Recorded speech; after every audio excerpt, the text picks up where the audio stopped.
The final IPO certification packet was already waiting in the private family library when Maya Thorne noticed something that should never have been there. Her name appeared beside every critical compliance certification, every liability review, every final financial validation. She stood in a red blazer with the red audit ledger tucked beneath her arm when voices drifted through the partially open door. Julian Thorne, dressed in a black executive suit, spoke with calm certainty. He told his parents the marriage had served its purpose. Once the IPO closed, Maya would carry the legal exposure if questions ever surfaced about the charitable funds and hidden debt structures. Elena Rossi was described as the future public face of the company. Maya listened to every word. Then she understood. The marriage had never been protection. It had been insurance. For them, not for her. Maya closed the certification packet and walked away before anyone realized she had been standing there. The hallway felt strangely quiet, not because the betrayal was small, but because it suddenly made everything make sense. Every unusual request, every rushed signature, every conversation that became less transparent whenever debt exposure appeared in a report. She entered her office, locked the door, and placed the red audit ledger on the desk. Then she opened it. Years of forensic notes, internal reconciliations, donor transfers, liability mappings, and certification histories filled the pages. The family had spent years hiding obligations beneath charitable structures. Julian believed those structures belonged to him. He had forgotten who built the map. Maya reviewed the most recent entries first, not the oldest. The newest records showed exactly where responsibility flowed if the structure collapsed. Every path eventually led to a signature. Her signature. That was the plan. She copied the relevant audit trails into a protected archive and secured independent backups. Then Maya opened the certification dependency map she had personally designed years earlier. Every critical stage of the public offering depended on documented validation, independent review, and her final professional authority. She marked each checkpoint in red. One by one, the company thought it owned the process. It did not. The process depended on her. Preserve that. The process took less than an hour because she had designed the reporting architecture herself. While Julian celebrated the future, Maya identified every point where the future depended on her professional authority. There were more than he realized. A certification could be delayed. A review could remain incomplete. A validation could be withheld until discrepancies were resolved. The system did not run on confidence. It ran on verification. He had miscalculated.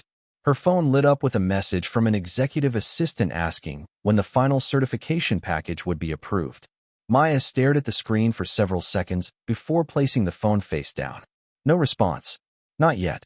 She opened the ledger again and traced the chain connecting hidden obligations to the upcoming offering documents. The deeper she looked, the clearer the pattern became. Julian had never intended to stand beside her if the structure failed. He intended to stand behind her. That realization should have felt devastating. Instead, it felt useful. Pain had finally become information. She closed the ledger, secured the files, and drafted a private notice requesting an independent review channel outside the company's control. Then she saved it without sending it. Timing mattered. Evidence mattered more.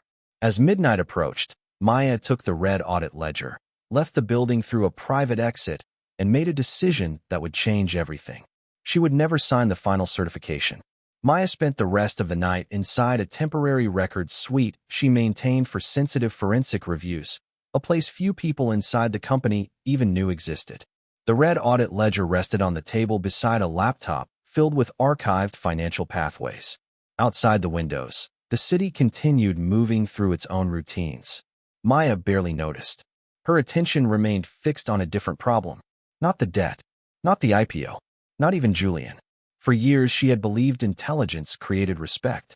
She had believed competence eventually earned honesty. She had believed that the people who benefited most from her work understood its value. One by one, those assumptions began to dissolve. Then she opened an older file. The document contained a family foundation review completed nearly 6 years earlier. She remembered the meeting clearly. Julian's parents had praised her professionalism. They had thanked her for protecting the family's legacy. At the time, she had interpreted those words as acceptance. Now she saw something different. They had not admired her integrity. They had admired her usefulness. That was the wound. Maya leaned back in her chair and allowed the realization to settle. Not because it was dramatic, because it was precise. Every compliment, every invitation, every expression of trust, viewed through a different lens, they formed a pattern she could no longer ignore. The family had not looked at her and seen a partner. They had seen a solution, an elegant one, a brilliant one, a convenient one. Then she understood. The most painful betrayal was not Julian's plan to sacrifice her. It was discovering that the people around him had quietly expected it. The realization did not produce anger. It produced clarity. Maya closed the old file and turned toward the things they could not take. Her professional credentials remained intact. Her forensic methodology remained intact. Her reputation remained intact. More importantly, the certification authority tied to the final IPO package remained intact. The company possessed capital. She possessed legitimacy. There was a difference. She began reviewing every document connected to her signature authority. One folder led to another. Approval pathways, compliance checkpoints, verification requirements, independent review standards. The deeper she examined the structure, the more she recognized how much of it depended on systems she had personally designed. Julian often spoke about leadership as though it were charisma. Maya understood leadership differently. Leadership survived scrutiny. That was enough. Near dawn, a series of messages arrived from internal executives asking about the certification timeline. Another message followed. From the investor relations officer requesting confirmation that all compliance requirements remained on schedule. Maya read each message carefully. She answered none of them. Instead, she created a separate timeline documenting every unresolved discrepancy she had previously been encouraged to overlook. The list grew quickly, too quickly. Several entries connected directly to the hidden debt structures buried inside charitable entities. Others exposed reporting practices that would never survive independent examination. Preserve that. Maya compiled everything into a protected review package and assigned supporting evidence to each finding. By sunrise, the first phase of her decision was complete. She was no longer evaluating whether Julian had betrayed her. That question had already been answered. She was evaluating how much of the truth remained recoverable before the public offering moved forward. The answer surprised even her. Most of it. She closed the final file, placed her hand on the red audit ledger, and made a choice that felt less like revenge and more like professional duty. From that moment forward, every decision would serve one purpose.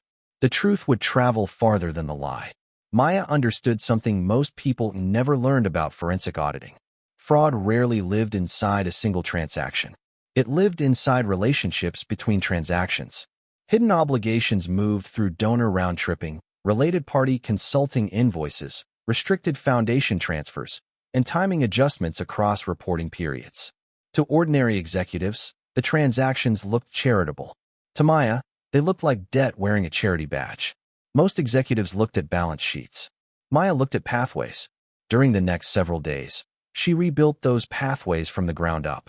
The red audit ledger remained open beside her as she traced transfers between the Thorne family foundations, affiliated entities, and debt vehicles that had been disguised as philanthropic initiatives. One transfer led to another. One exception revealed 3 more. Patterns emerged. Then they multiplied.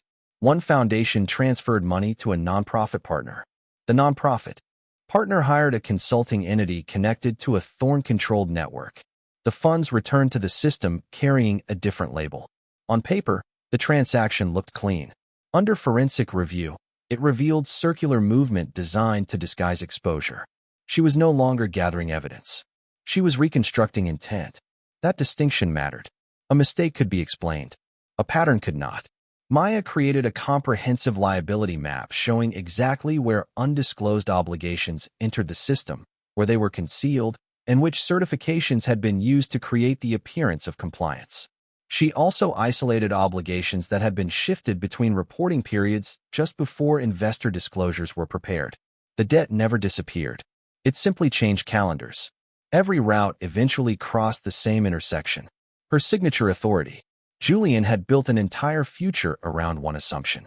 He believed she would continue protecting the structure because she always had. He believed loyalty would outlast truth. He was wrong. Preserve that. Maya assembled a second package documenting unresolved discrepancies that would require independent review before any final certification could be issued. She did not send the package yet.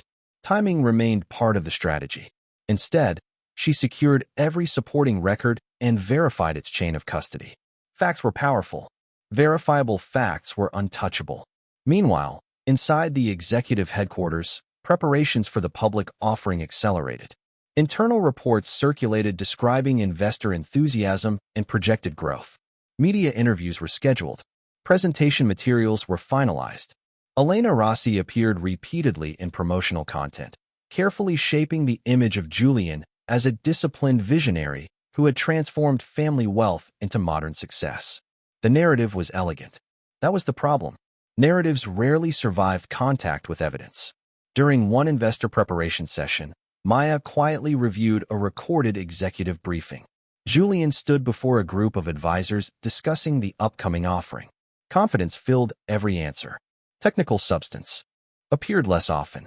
When a compliance officer raised a question regarding verification procedures, Julian redirected the conversation toward leadership, reputation, and market momentum. The answer sounded impressive. It answered nothing. Maya replayed the exchange twice. Then she understood something important. Julian did not fear financial risk.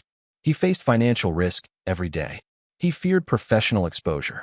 Every time a discussion moved away from image and toward expertise, his confidence changed. Slightly, almost invisibly, but it changed. The pattern repeated across multiple recordings. Whenever someone referenced Maya's work directly, Julian responded with unusual speed. He minimized her role, reframed her contributions, absorbed credit into broader executive language. The behavior was subtle, yet consistent. He had spent years convincing people that he understood systems built by someone else. That required constant maintenance. Maya saw the strain beneath the performance. There it was, the weakness. Julian did not merely want control over the company. He wanted ownership of the story. He needed investors, family members, executives, and social circles to believe he alone deserved the empire standing behind him. Every concealed debt, every manipulated narrative, every attempt to reduce Maya into a supporting figure pointed toward the same fear. He could not tolerate the possibility that someone might discover the foundation beneath his success had never belonged to him. Maya closed the file and secured the final evidence package. The strategy was ready. Now she needed the right moment to let the truth enter the room Julian controlled most. The most expensive debt isn't the one you owe the bank. It's the one you owe the person who knows exactly where you buried the truth. Maya found herself thinking about that reality as the morning sun crossed the windows of a private forensic review suite several miles from Thorne headquarters. Financial obligations could be refinanced. Market losses could be recovered. Reputations could sometimes be rebuilt. But hidden truth carried a different kind of weight. The longer it remained buried, the more expensive it became when it finally surfaced. Julian had spent years treating truth as a branding problem rather than a structural one. He believed narratives could outlast facts if they were polished carefully enough. Maya knew better. She had built an entire career studying what happened when numbers stopped cooperating with stories. The answer was always the same. Eventually, reality collected its balance. The cruelest betrayals rarely arrived as open hostility. They arrived disguised as reasonable requests. Review this report. Approve this filing. Trust this process. Support this vision. Small compromises. Manageable compromises. Until one day a person discovered they had been standing inside someone else's deception without realizing it. Maya was no longer interested in preserving that illusion. She turned from reflection toward work. The protected review package now occupied an entire digital archive organized by transaction category, reporting period, and liability source. Every finding had supporting documentation. Every discrepancy had a documented trail. Every trail had a responsible decision-maker attached to it. No assumptions. No speculation. Only evidence. That mattered. A forensic auditor did not win by telling a better story. A forensic auditor won by making alternative stories impossible. Maya spent the next several days strengthening the framework around the evidence. Independent validation records were cross-referenced. Historical certifications were reviewed. Communications tied to disputed disclosures were preserved. A separate chronology documented when key individuals became aware of specific financial exposures. Then she created something even more important, a certification dependency map. The document identified every stage of the IPO process that required confidence in the accuracy of prior disclosures. If confidence disappeared, momentum disappeared with it. If validation failed, valuation changed. If valuation changed, everything changed. Preserve that. Meanwhile, requests from Thorne executives continued arriving. Some were polite. Others carried subtle urgency. The investor relations officer wanted confirmation. A compliance officer requested status updates. An executive assistant attempted to schedule meetings Maya no longer intended to attend. She declined them all without explanation. Silence became a strategy. Every unanswered message increased uncertainty inside a machine built on certainty. Julian noticed. Of course he noticed. Through internal reports Maya learned, he had begun asking questions about her availability. Not about the audit findings. Not about the certification dependencies. About her. The distinction revealed more than he intended. A leader focused on systems would have investigated the process. Julian focused on the person who understood the process. That difference exposed the insecurity Maya had already identified. He trusted visibility. He trusted influence. He trusted image. But he did not trust his own understanding of the structure beneath them. The realization sharpened her strategy. Julian believed power came from controlling perception. Maya understood that lasting power came from controlling accuracy. Those were not the same thing. Late one evening, she reviewed the completed evidence archive one final time. The foundation was ready. The records were protected. The pathways were documented. The truth no longer depended on memory. It lived inside a system of proof. Maya closed the red audit ledger and secured it beside the archive. The next stage would not be about gathering facts. It would be about deciding when the facts should arrive where they could no longer be ignored. By the beginning of the following week, Julian Thorne appeared to be winning. The centerpiece of the week was an exclusive investor breakfast held inside a private members club overlooking the financial district. More than 200 institutional investors, private bankers, market analysts, and foundation partners filled the room. A massive screen behind Julian displayed a countdown to the public offering. The atmosphere felt less like a business presentation and more like a coronation. A line of investors waited afterward for private introductions. Several market analysts described the offering as one of the year's most anticipated financial events. Large screens displayed projected valuations, climbing higher with every presentation slide. Each new number generated another wave of approval. Julian stood at the center of it all, receiving admiration the way other people received air. Screens displayed the words trust, stewardship, and growth. Elena Rossi supervised every detail. Camera positions, press access, executive introductions.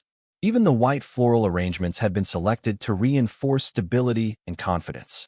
Financial media outlets praised the upcoming public offering. Investor interest remained strong. Internal projections circulated through executive channels showing confidence, momentum, and growth. At the center of it all stood Julian in a black tailored suit, moving through interviews, strategy meetings, and investor briefings with the polished ease of a man convinced history had already chosen its outcome. Elena Rossi helped reinforce that impression. She had built an event designed to make success feel inevitable. Her public relations campaign positioned Julian as the disciplined architect of a modern business success story. Magazine features highlighted vision. Market analysts discussed leadership. Industry commentators repeated carefully crafted narratives about innovation, stewardship, and long-term growth. The image was elegant. It was also incomplete. Maya watched much of it from a distance through publicly available broadcasts and archived recordings. She paid attention not to what Julian said, but to what happened when conversations became uncomfortable. That was where truth usually lived. An analyst eventually asked who designed the compliance architecture supporting the offering. Julian smiled before answering. The smile arrived faster than the answer. Maya's name was not mentioned directly, but the implication was clear. For a fraction of a second, Julian's expression tightened before he redirected the discussion toward executive leadership. Most viewers never would have noticed. Maya did. The reaction repeated elsewhere. During a recorded interview, A lead journalist asked how the company maintained such consistent financial discipline across multiple business units. Julian answered with a lengthy explanation about culture, vision, and leadership philosophy. He never addressed the technical question itself. The audience applauded the answer anyway. That was the advantage of charisma. It often sounded like expertise from a distance. Yet Maya noticed something else. The more praise Julian received, the more he seemed to require it. Each appearance became less about the company and more about reinforcing a particular image. He wanted to be viewed as indispensable. He wanted admiration to feel permanent. When applause filled the room, Julian did not merely enjoy it. He relaxed inside it. For a brief moment, he looked exactly like the man he had spent years pretending to be. When executives credited departments, he redirected attention toward leadership. When analysts highlighted systems, he highlighted strategy. When conversations drifted toward process, he returned them to personality. The pattern remained consistent. Then she understood. Julian did not simply enjoy recognition. He depended on it. That dependence created vulnerability. A truly confident leader could share credit because confidence survived comparison. Julian behaved differently. Every acknowledgement of another person's contribution seemed to diminish something inside him. Preserve that. Meanwhile, inside Thorne headquarters, subtle pressure continued building. Maya's absence had become impossible to ignore. Questions that once moved automatically through her office now stalled. Requests for clarification took longer to resolve. Several executives quietly postponed decisions requiring compliance certainty. No crisis existed yet, but uncertainty had entered the system. Julian responded by projecting even greater confidence. He increased public appearances, expanded media access, accelerated promotional activity. To outside observers, it looked like strength. To Maya, it looked like compensation. Late one afternoon, she reviewed a recording from a private investor session. A prospective investor asked a direct question regarding final certification procedures. For the first time, Julian hesitated. The pause lasted only a moment. Most people would never remember it. Maya replayed it twice. He answered the question eventually, but the answer lacked precision. He was speaking about a process he did not truly understand. There it was again, the same crack beneath the performance. Julian believed he controlled the story because he controlled the stage. What he failed to understand was that the stage itself depended on systems built by someone he had already decided was replaceable. And the person he underestimated was still holding the proof. The system did not turn against Julian all at once.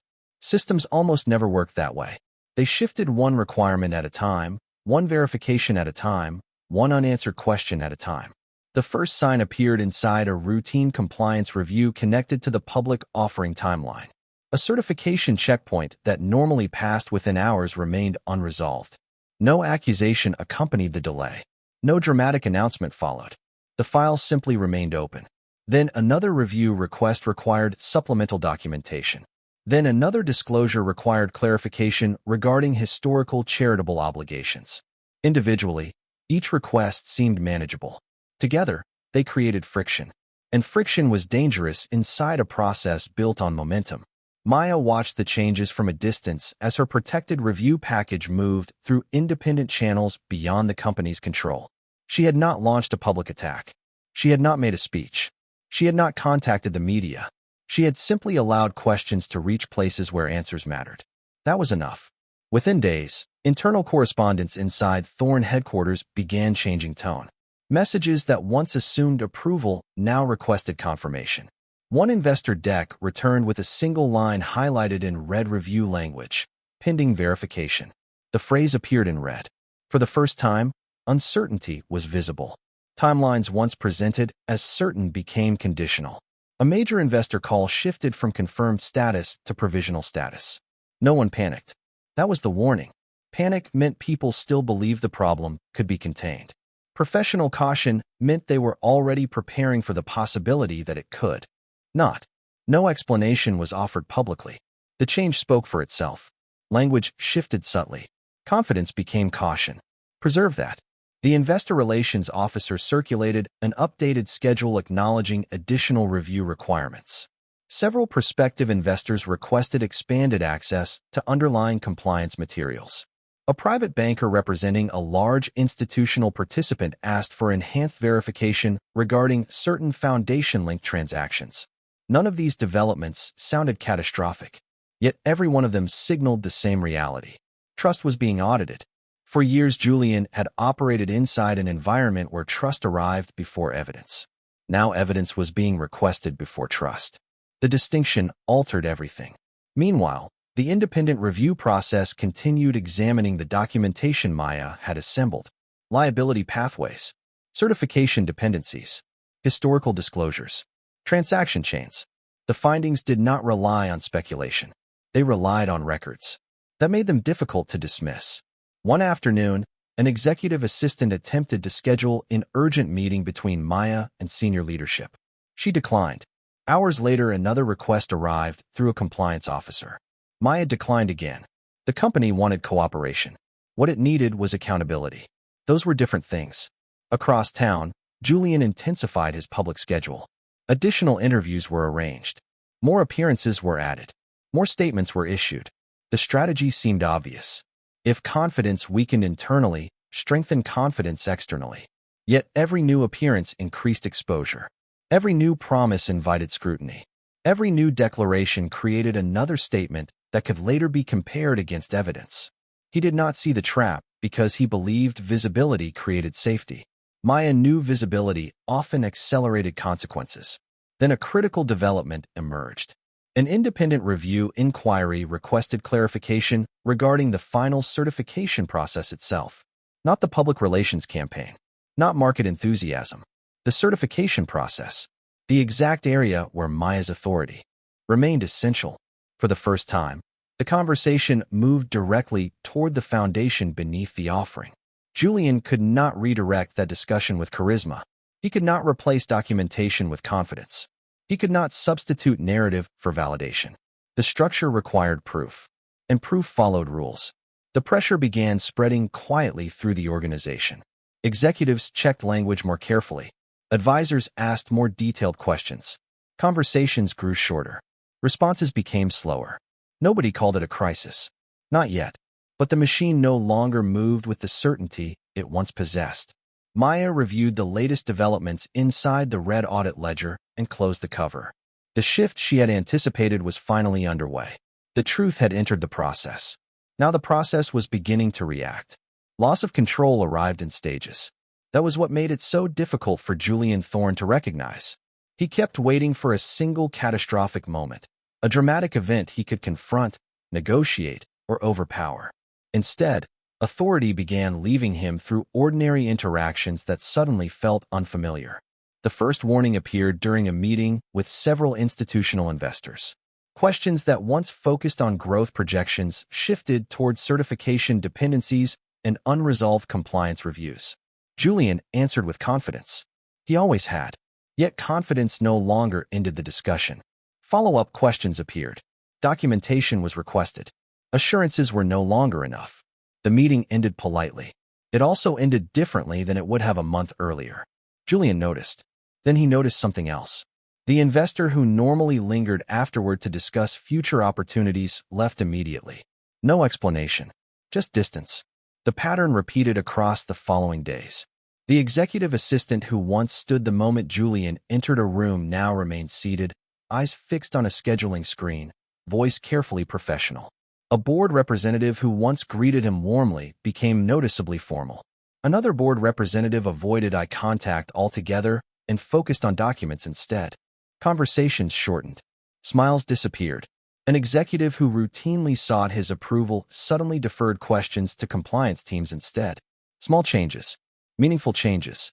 Then came the banker. For years, a private banker managing several key relationships had responded to Julian with familiarity and enthusiasm. Now every conversation sounded measured, professional, neutral. The words remained courteous. The confidence behind them did not. Julian ended one call staring at the screen for several seconds. Something had changed. He simply refused to name it. Meanwhile, Elena quietly removed herself from 2 scheduled appearances and described the decision as brand risk management. Publicly, she remained supportive. An investor even declined a photograph beside Julian, explaining that the timing was not ideal. Privately, she grew cautious. Invitations were declined. Joint appearances became less frequent. Discussions shifted away from long-term plans and toward risk management. Maya would have recognized the behavior immediately. Elena was not loyal to Julian. She was loyal to the image Julian once represented. Those were different things. Preserve that. As pressure increased, Julian responded the only way he knew how. He pushed harder. More interviews. More statements. More visibility. Yet every attempt to reinforce authority seemed to produce the opposite effect. One afternoon, he entered a strategy session expecting reassurance and encountered silence instead. No one challenged him. No one argued. No one openly disagreed. They simply listened without conviction. The absence of resistance unsettled him more than criticism ever could. He had spent years interpreting agreement as loyalty. Now he discovered that people often remain silent while quietly preparing to leave. The realization struck deeper than he wanted to admit. For the first time, Julian found himself replaying old conversations involving Maya. Investors trusted her. Compliance teams trusted her. External reviewers trusted her. Even people who disagreed with her conclusions trusted her process. That trust had always irritated him. Now it frightened him. Then the true crack appeared. During a high-level review discussion, a compliance specialist referenced the importance of independent certification authority and noted that confidence in a process depended on confidence in the person responsible for validating it. The statement was not directed at Julian, yet he reacted immediately. He interrupted, redirected the conversation, spoke longer than necessary. The room grew quiet. In that moment, his deepest fear briefly surfaced. He was not afraid of the questions. He was afraid of what the questions implied. If people examined the structure closely enough, they might discover that the credibility supporting the empire had never belonged to him. That possibility followed him everywhere. By the end of the week, Julian was still CEO. He still occupied the corner office. He still appeared in headlines.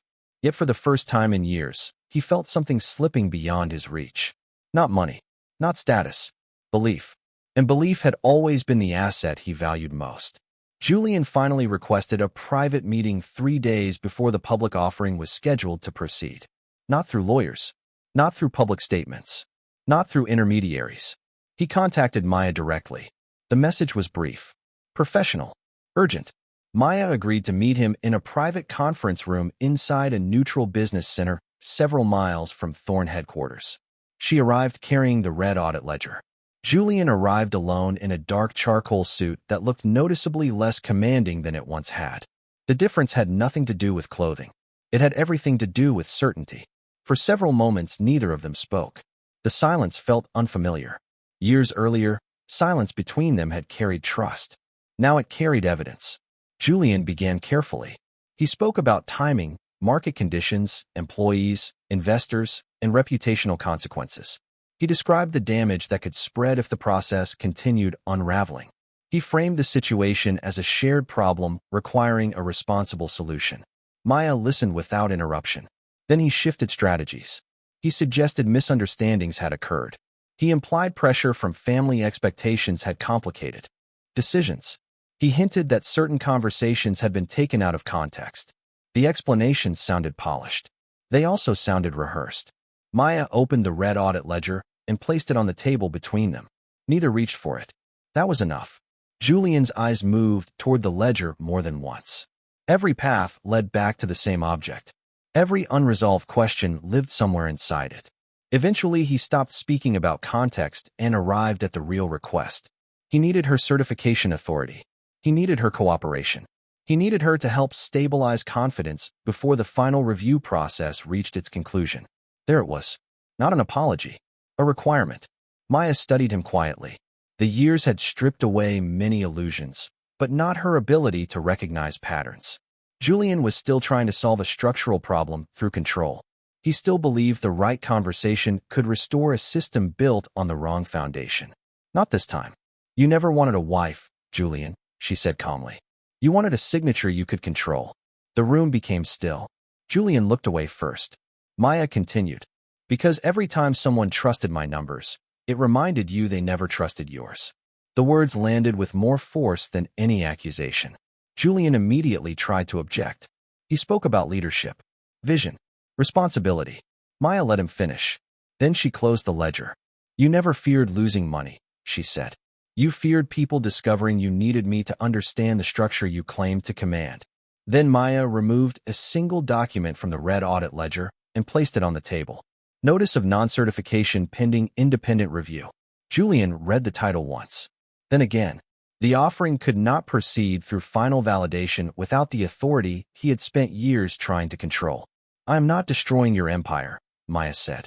I am refusing to certify the lie that held it together. For the first time since entering the room, Julian had no prepared answer. His hands remained folded on the table, but the confidence that normally carried him through difficult conversations was gone.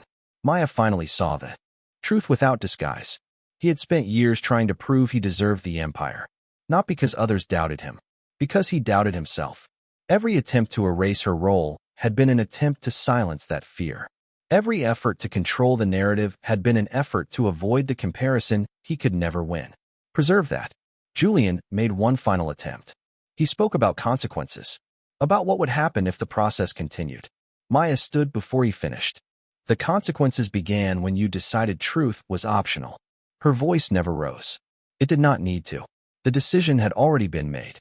She gathered the red audit ledger and walked toward the door.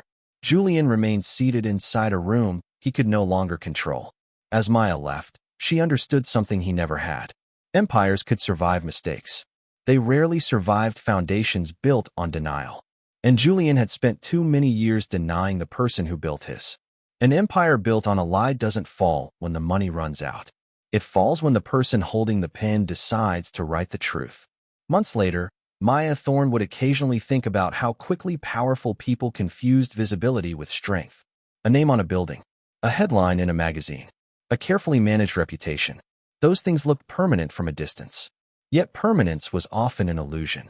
The structures that lasted were rarely built from attention. They were built from trust.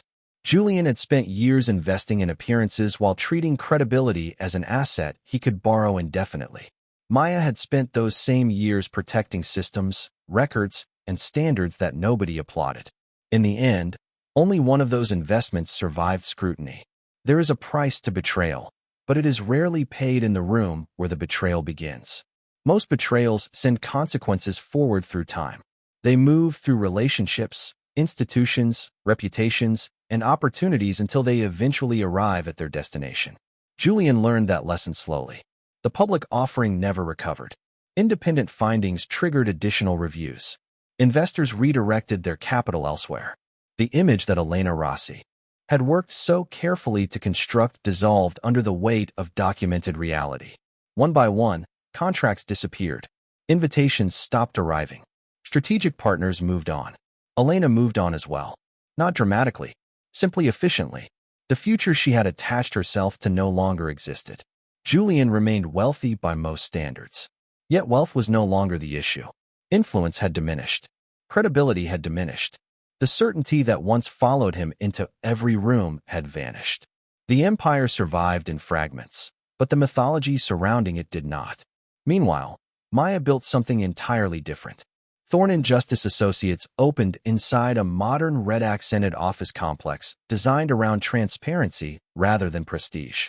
The name on the entrance was deliberate, not because she wanted revenge, because she wanted ownership of her own work.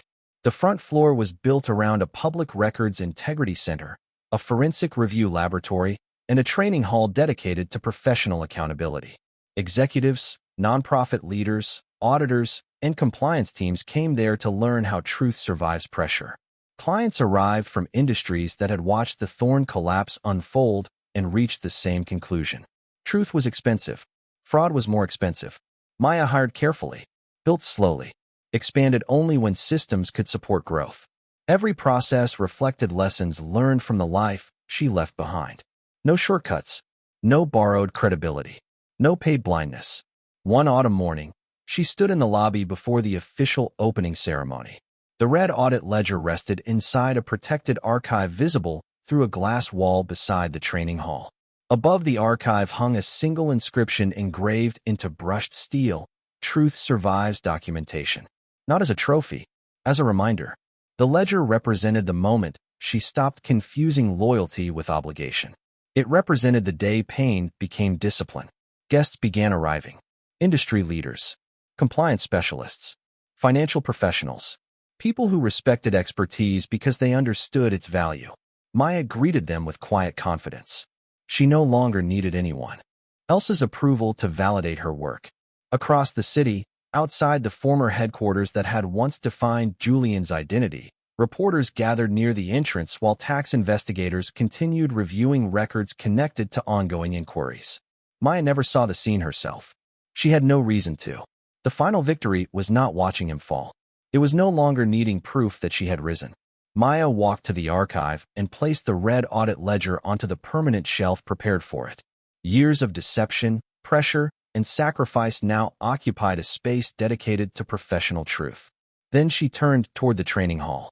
The first class of auditors, compliance specialists, and nonprofit leaders had already taken their seats. Her name appeared above the entrance, not as a title of status, but as a standard of responsibility. Maya opened the doors and stepped inside. Behind her, the ledger remained preserved. Ahead of her, knowledge moved forward. She was no longer protecting someone else's empire. She was teaching others how not to lose their own. The future did not ask for permission anymore. It belonged to her.